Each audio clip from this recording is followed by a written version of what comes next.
Un oxydant, c'est une espèce chimique capable de capter un ou plusieurs électrons. Un réducteur, c'est une espèce chimique capable de céder un ou plusieurs électrons.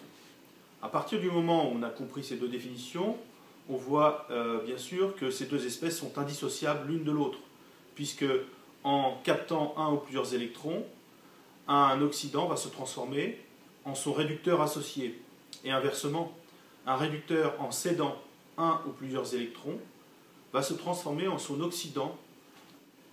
Donc un oxydant est une espèce capable de capter un ou plusieurs électrons.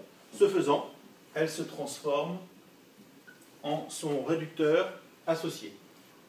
Un réducteur est une espèce capable de libérer un ou plusieurs électrons et donc de former son oxydant associé.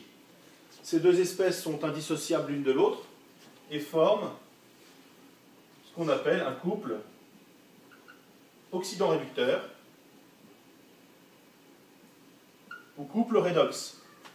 Ces deux équations peuvent se ramener à une seule, où on écrit que, au travers de ce signe, que l'oxydant peut former le réducteur et que le réducteur peut former l'oxydant. Donc ça marche dans les deux sens. On vient d'écrire la demi-équation